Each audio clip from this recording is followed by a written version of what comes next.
ایک دفعہ کا ذکر ہے کہ حضرت موسیٰ علیہ السلام کو اللہ تعالیٰ نے حکم دیا کہ سمندر کی طرف جاؤ، وہاں 3 کشتیاں ڈوبنے والی ہیں۔ حضرت موسیٰ علیہ السلام فوری حکم الہی کی تعمیل کرتے ہوئے سمندر کی جانب چل دیے۔ ساحل پر سکون تھا۔ بہت دور سے ایک کشتی آتی دکھائی دی جو آہستہ آہستہ ان کی طرف بڑھ رہی تھی۔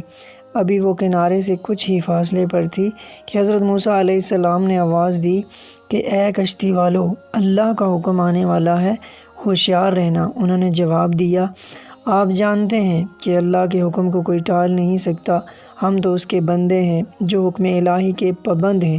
کشتی والے ابھی یہ بات کہہ ہی رہے تھے کہ اچانک ایک موج اٹھی اور کشتی ڈولنے لگی۔ سوار اپنے آپ کو بچانے کی کوشش کرنے لگے۔ اتنے میں ایک اور زبردست موج آئی اور کشتی کو اپنے ساتھ بہا کر سمندر کی تہہ میں لے گئی۔ تھوڑی دیر میں ایک اور کشتی نظر آئی تو حضرت موسیٰ علیہ السلام نے انہیں بھی خبردار کیا اور کہا کہ ذرا محتاط ہو کر آنا۔ انہوں نے بھی پہلے والوں کی طرح جواب دیا کہ جو کچھ ہونا ہے ہو کر رہے گا، اور کشتی کو کنارے کی طرف لاتے رہے، یہاں تک کہ ساحل کے قریب آتے آتے یہ کشتی بھی ڈوب گئی۔ حضرت موسیٰ علیہ السلام اللہ کی حکمت کے بارے میں سوچوں میں گم تھے کہ انہیں ایک تیسری کشتی آتے دکھائی دی۔ آپ نے حسب سابق اس کشتی والے کو بھی نصیحت کی، دیکھو اللہ کا حکم آنے والا ہے، اپنے گناہوں کی معافی مانگتے ہوئے ذرا محتاط ہو کر آؤ۔ انہوں نے جواب میں کہا کہ اے اللہ کے نبی، جس طرح آپ سچے ہیں اس طرح اللہ کا حکم بھی اٹل ہے، اسے کوئی نہیں بدل سکتا، لیکن اللہ کی رحمت بھی تو ہے، ہم اس کی رحمت سے کیوں مایوس ہوں؟ لہٰذا ہم اللہ کی رحمت پر بھروسہ کر کے آ رہے ہیں اور وہ اپنی رحمت کے صدقے ہمیں ضرور امن و سلامتی کے ساتھ کنارے پر پہنچا دے گا۔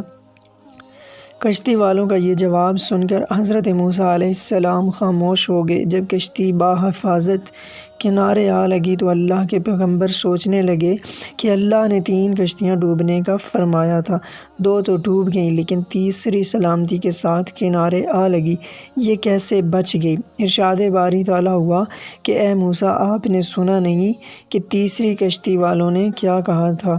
انہوں نے میرے حکم کو تسلیم کیا تھا، میری رحمت کو آواز دی تھی اور اس پر پورا توکل اور بھروسہ بھی کیا تھا، تو اس لیے یہ کشتی میری رحمت کی طفیل بچ گئی، کیونکہ جو بھی میری رحمت کے دروازے پر آ کر صدا دیتا ہے میں اسے نا امید نہیں کرتا۔